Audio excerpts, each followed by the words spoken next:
મહત્વના દિવસોના પ્રશ્નો જેના જવાબો તમારે મને કમેન્ટ બોક્સમાં લખીને જણાવવાના છે અને વિડીયોના લાસ્ટમાં જ્યારે હું તમને આ દરેક પ્રશ્નનો જવાબ જણાવું ત્યારે તમારે ચેક કરવાનું છે કે તમે આપેલા પ્રશ્નો જવાબમાંથી કેટલા પ્રશ્નો જવાબ સાચા છે અને જેટલા પણ પ્રશ્નો જવાબ સાચા હોય એનો આંકડો તમારે કમેન્ટમાં લખવાનો કે 10માંથી આટલા સાચા છે.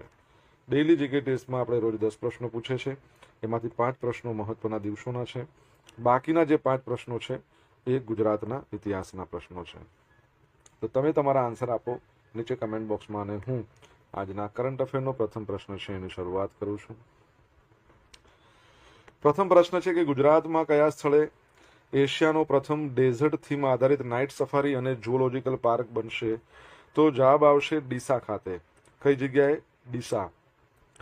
તો ઉત્તર ગુજરાત છે એમાં પ્રવાસન ક્ષેત્રને વેગ આપવા બનાસકાંઠા જિલ્લાના ડીસા એટલે કે જૂના ડીસા છે ને ત્યાં ₹542.14 કરોડના ખર્ચે એશિયાના પ્રથમ ડેઝર્ટ થીમ આધારિત ડ્રાઈવ થ્રુ નાઇટ સફારી અને ઝૂઓલોજીકલ પાર્કના નિર્માણને સેન્ટ્રલ ઝૂ ઓથોરિટી તરફથી ઔપચારિક મંજૂરી મળી ગઈ છે. પ્રોજેક્ટની મુખ્ય વિશેષતાઓ જોઈશું તો વિશાળ ક્ષેત્રફળ અને ખર્ચ. આ પ્રોજેક્ટ 103 હેક્ટર જમીન પર 542.14 કરોડના ખર્ચે આકાર લેશે. પ્રાણીઓ અને પક્ષીઓની વિવિધતા. પાર્કમાં 83 જેટલા પ્રજાતિઓના આશરે 2700 સ્થાનિક અને વિદેશી પ્રાણીઓ તથા પક્ષીઓને રાખવામાં આવશે. ડે અને નાઇટ સફારી ઝોન. અહીં ડે ઝૂની સાથે ખાસ 5 નાઇટ સફારી ઝોન હશે જ્યાં મુલાકાતીઓ સૂર્યાસ્ત પછી નિશાચર જે વન્યજીવો છે એને જોઈ શકશે. રાત્રે જોવા મળતા, જે રાત્રે જાગતા હોય ને દિવસે સૂઈ રહેતા હોય. ઓકે. સ્થાનિક અને આંતરરાષ્ટ્રીય વન્યજીવો. તો સ્થાનિક પ્રજાતિની વાત કરીએ તો ચિંકારા, કાળિયાર, ઘુડખર, એશિયાટિક સિંહો, દીપડા, હેણોત્રો, વરુ, સ્લોથ, રીંછ આ બધું જોવા મળશે. આ ઉપરાંત આફ્રિકન ઝોનની અંદર ચિત્તો, જીરાફ અને જીબ્રા જોવા મળશે. ઓસ્ટ્રેલિયન ઝોનની અંદર કાંગારૂ જોવા મળશે, ઈમુ પણ જોવા મળશે. સ્થળની પસંદગી. બનાસ નદી નજીક આવેલી કુદરતી રેતીની ટેકરીઓ એટલે રેતીના ઢૂંવા અને ઉત્તમ રોડ રેલ કનેક્ટિવિટીના કારણે આ સ્થળ પસંદ કરવામાં આવ્યું છે. Green technology. પર્યાવરણની સુરક્ષા માટે પ્રોજેક્ટમાં solar power, rain water harvesting, sewage treatment plant, solid waste management જેવી સુવિધાઓ છે એનો સમાવેશ કરવામાં આવ્યો છે. તમને ખબર હોય તો આપણે ભૂતકાળમાં ભણ્યા હતા કે આપણા ભારતની અંદર પ્રથમ નાઇટ સફારી છે ને એની શરૂઆત કરવામાં આવશે લખનૌમાં. લખનૌમાં કઈ જગ્યાએ તમને ખબર હોય તો કહો, કેમ કે આપણે ભણેલા છીએ. અહીંયા જે આપણે વાત કરી રહ્યા છીએ ને એ શું છે તો એશિયામાં પ્રથમ છે પણ ડેઝર્ટ થીમ આધારિત. બરાબર છે? તો કમેન્ટ બોક્સમાં લખીને તમને જવાબ આવડતું હોય તો. નેક્સ્ટ પ્રશ્ન છે કે 12મા નંબરના રાષ્ટ્રીય હાથશાળ દિવસ નિમિત્તે રાષ્ટ્રપતિ દ્રૌપદી મુર્મુએ વર્ષ 2025 માટે કેટલા સંત કબીર હેન્ડલૂમ એવોર્ડ એનાયત કર્યા છે? તો 3. શું આવશે? 3. તો 7મી ઓગસ્ટના રોજ જ્યારે આપણે બધા મનાવતા હતા નેશનલ હેન્ડલૂમ્સ ડે, તો એ વખતે નવી દિલ્હીમાં રાષ્ટ્રપતિ ભવન છે ત્યાં કલ્ચર સેન્ટર છે, તો ત્યાં કલ્ચરલ સેન્ટર છે ત્યાં 12મા નંબરના રાષ્ટ્રીય હાથશાળ દિવસ નિમિત્તે વિશેષ સમારોહનું આયોજન કરવામાં આવ્યું હતું. આ પ્રસંગે ભારતના રાષ્ટ્રપતિ શ્રીમતી દ્રૌપદી મુર્મુએ ઉપસ્થિત રહીને શ્રેષ્ઠ વણકરોને પુરસ્કારો એનાયત કર્યા હતા. એનાયત કરેલા જે એવોર્ડ છે 2025ના વર્ષ માટે 3 સંત કબીર હેન્ડલૂમ એવોર્ડ છે અને 19 રાષ્ટ્રીય હાથશાળ એવોર્ડ છે. ટપાલ ટિકિટ અને પુસ્તકનું વિમોચન. રાષ્ટ્રપતિજીએ ભારતીય હાથશાળ વણાટ પર 4 યાદગાર ટપાલ ટિકિટો અને અર્થ રૂટ થ્રેડ આલ dyed handloom textile of central India આ નામનું પુસ્તકનું વિમોચન પણ કર્યું છે. રાષ્ટ્રીય હાથશાળ દિવસનો ઇતિહાસ જોઈએ તો 1905માં શરૂ થયેલી સ્વદેશી આંદોલનની યાદમાં દર વર્ષે 7મી ઓગસ્ટના રોજ રાષ્ટ્રીય હાથશાળ દિવસ ઉજવવામાં આવે છે. આ દિવસ ઉજવવાની શરૂઆત 2015થી થઈ હતી અને મુખ્ય ઉપતિથિ કોની હતી તો આપણા કાપડ મંત્રી છે, કેન્દ્રીય કાપડ મંત્રી ગિરિરાજસિંહ. રાજનાથસિંહ તો આપણા સંરક્ષણ મંત્રી છે. આ ઉપરાંત જે કાપડના રાજ્યમંત્રી છે પવિત્રા માર્ગરીટા, એમણે આ કાર્યક્રમમાં ઉપસ્થિત રહ્યા હતા. 7મી ઓગસ્ટે તમને ખબર છે બીજો પણ એક દિવસ મનાય છે, રમતગમત સાથે સંકળાયેલ દિવસ છે. તમને ખ્યાલ હોય તો કમેન્ટ બોક્સમાં લખીને જણાવો. વડાપ્રધાન નરેન્દ્ર મોદીએ પૂર્વ રાષ્ટ્રપતિ રામનાથ કોવિંદની આત્મકથાનું વિમોચન કર્યું. તો વડાપ્રધાન નરેન્દ્ર મોદીએ નવી દિલ્હીમાં ભારતના 14મા રાષ્ટ્રપતિ રામનાથ કોવિંદની આત્મકથા triumph of the Indian republic my life my struggle એનું વિમોચન કર્યું છે. આ આત્મકથામાં એમના જીવનના સંઘર્ષો, અનુભવો અને રાષ્ટ્રપતિ પદ સુધીના સફરનું વર્ણન છે. વડાપ્રધાને જણાવ્યું કે તેઓ નિવૃત્તિ પછી પણ એક દેશ એક ચૂંટણી, વન નેશન વન ઇલેક્શન જેવા વિષયો પર સક્રિય છે. ખબર છે ને તમને? વન નેશન વન ઇલેક્શન છે ભારતમાં યોજવા માટે જે કમિટી બનાવવામાં આવી છે એના અધ્યક્ષ કોણ છે? રામનાથ કોવિંદ, ભારતના 14મા નંબરના પ્રેસિડેન્ટ. રામનાથ કોવિંદે કહ્યું કે રાજકારણ એ રાષ્ટ્ર સેવાનું સાધન છે અને શિક્ષણથી પ્રગતિના દ્વાર ખુલે છે.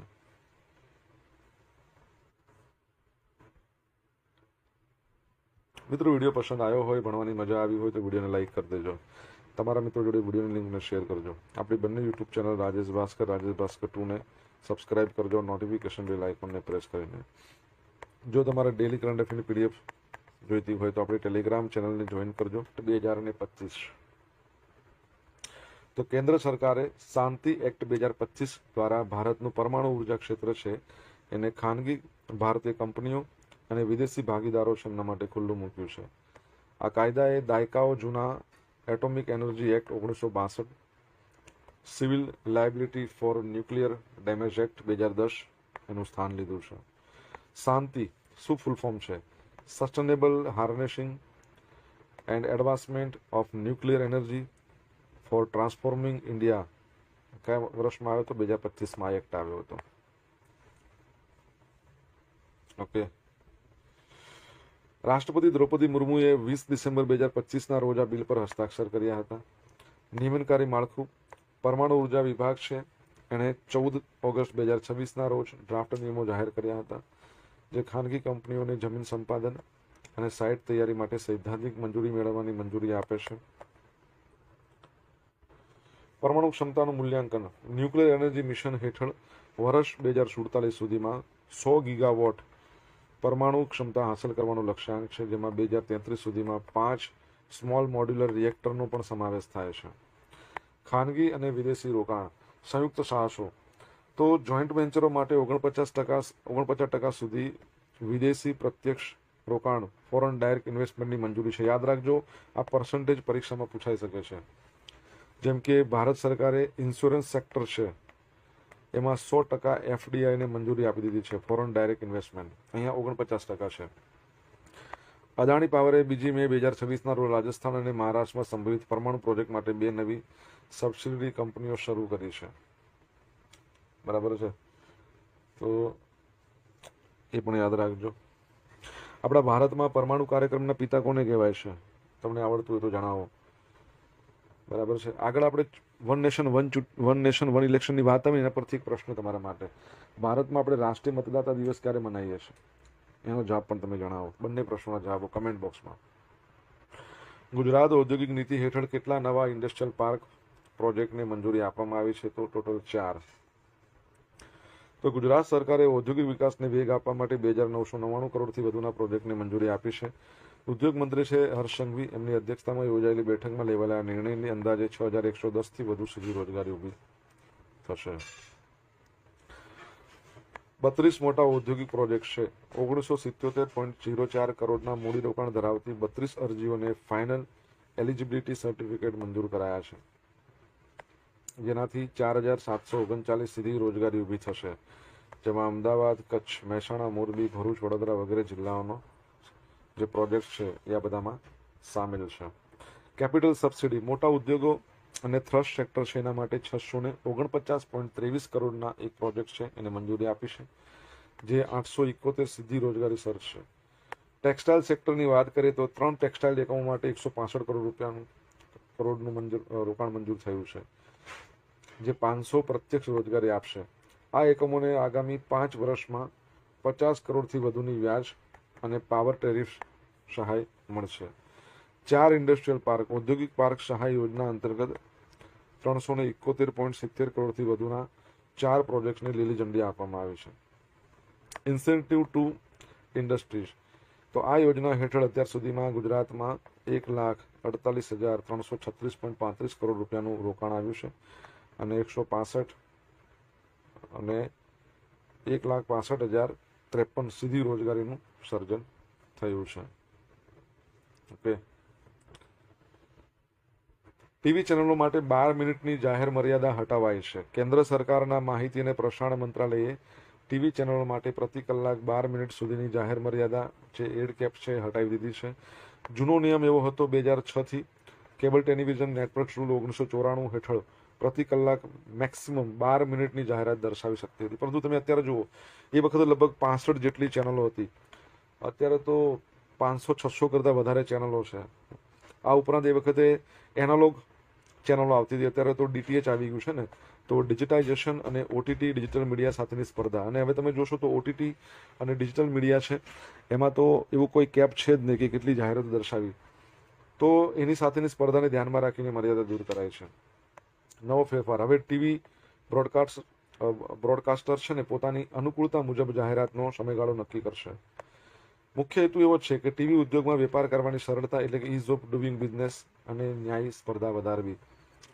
બરાબર છે. તો ટીવી ચેનલોની વાત આવી છે તો પ્રસાર ભારતીની વાત આવશે જ. કોણ છે એના ચેરમેન? કમેન્ટ બોક્સમાં લખીને જણાવો.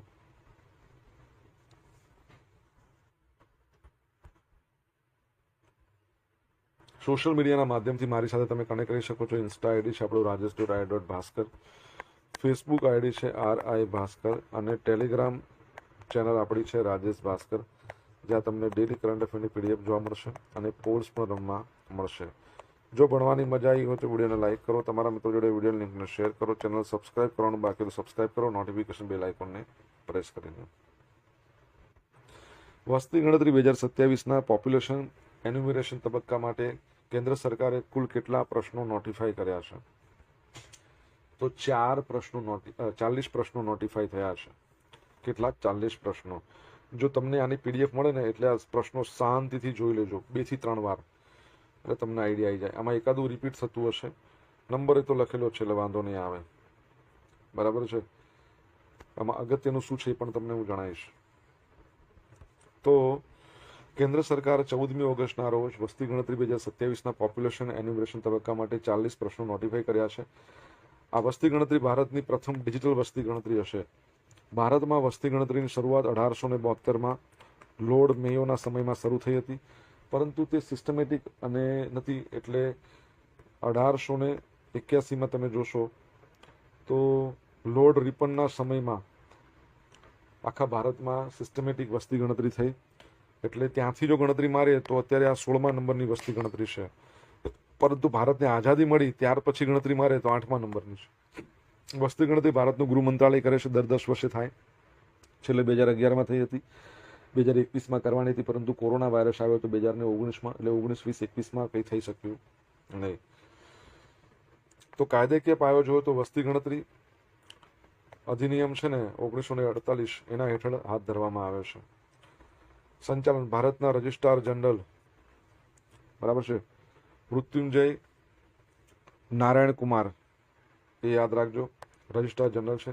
અને સેન્સસ કમિશનર આ કામગીરીનું સંચાલન કરે છે. ભારતની જે અત્યારે 2027ની વસ્તી ગણતરી છે એના 2 માસ્કોડ છે. એક પ્રગતિ છે મહિલાઓ માટે, વિકાસ છે પુરુષો માટે. એના જે એમ્બેસેડર બન્યા છે વસ્તી ગણતરી 2027ના ભારતના, તો સુદર્શન પટનાયક, જેઓ ઓડિશાના છે, રેત કલાકાર છે. પ્રશ્ન તમારા માટે કે વિશ્વ વસ્તી દિવસ અથવા વિશ્વ જનગણના દિવસ ક્યારે ઉજવવામાં આવે છે? જાતિગત ગણતરી પ્રશ્ન નંબર 10માં SC/ST જાતિ માટે ઓપન એન્ડેડ જગ્યા રાખવામાં આવી છે, જે સ્વતંત્ર ભારતમાં તમામ સમુદાયોની પ્રથમ વ્યાપક જાતિગત ગણતરી બનશે. ઓળખપત્રો અને સામાજિક આર્થિક ડેટા. તો પ્રશ્નાવલીમાં passport number, voter ID, driving licence, Aadhaar card જેવા ઓળખપત્રોની વિગતો તેમજ ડિજિટલ સાક્ષરતા, બેંક ખાતા, COVID-19 રસીકરણ અંગેની માહિતી પણ આવરી લેવામાં આવી છે. સમય પત્રક. લદ્દાખની વાત કરીએ, હિમવર્ષાવાળા વિસ્તારો છે લદ્દાખ, ઉત્તરાખંડ, હિમાચલ પ્રદેશ. તો એ બધા વિસ્તારોમાં 17 ઓગસ્ટ 2026થી વસ્તી ગણતરી શરૂ થશે. બાકીના ભારતમાં ફેબ્રુઆરી 2027માં, બરાબર છે, વસ્તી ગણતરી શરૂ થવાની છે.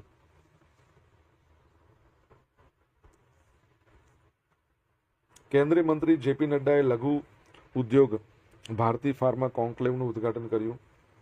તો કેન્દ્રીય રસાયણ અને ખાતર મંત્રી છે. આ ઉપરાંત સ્વાસ્થ્ય અને પરિવાર કલ્યાણ મંત્રાલયના પણ મંત્રી છે.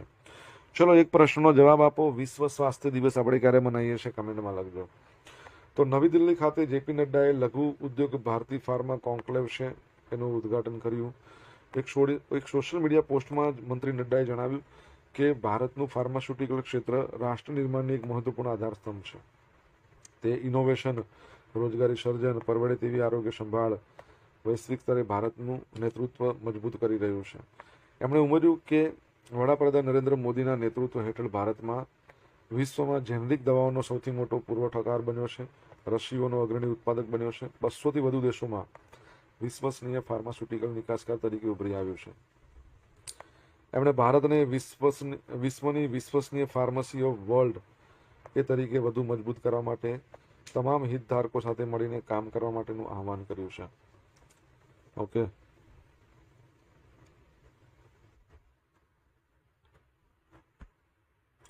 હવે મિત્રો જોઈશું અગાઉની પરીક્ષામાં પૂછાયેલા મહત્વના દિવસોના પ્રશ્નો. પહેલો પ્રશ્ન, ભારતમાં રાષ્ટ્રીય પોષણ સપ્તાહ ક્યારે મનાવીએ છીએ? 1 થી 7 સપ્ટેમ્બર. ગુડ ગવર્નન્સ ડે કોના જન્મદિવસ છે? તો અટલ બિહારી વાજપેયી. કઈ તારીખ? 25મી ડિસેમ્બર. વિશ્વ માતૃભાષા દિવસ આ વર્ષમાં આ મહિનામાં તો કઈ આવશે? વર્ષની આ મહિનામાં આવશે. વિશ્વ ગુજરાતી ભાષા દિવસ 24મી ઓગસ્ટ. અહીંયા શું પૂછ્યું છે? માતૃભાષા દિવસ તો 21મી ફેબ્રુઆરી. ચોથો, વિશ્વ મહિલા દિવસ 8મી માર્ચ. રાષ્ટ્રીય મહિલા દિવસ 13 ફેબ્રુઆરી. વિશ્વ પૃથ્વી દિવસ 22મી એપ્રિલ.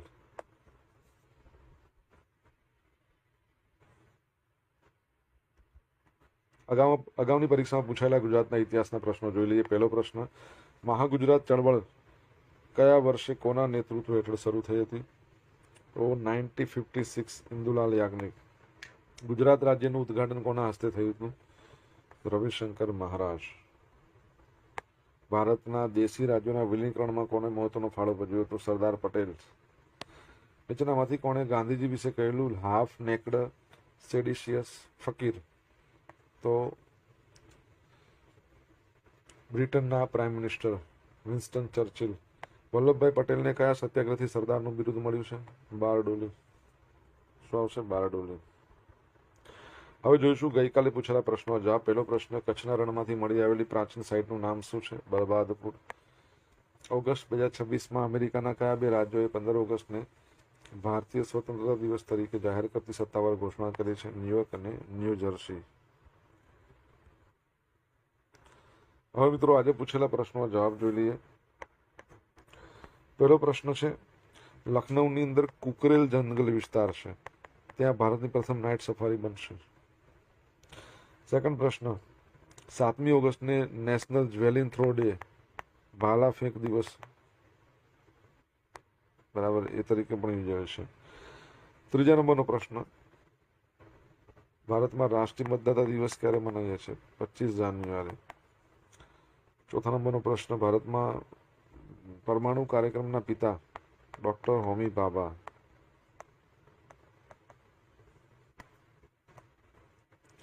પાંચમા નંબરનો પ્રશ્ન, પ્રસાર ભારતીના ચેરમેન કોણ છે? પ્રસુન્ન જોશી.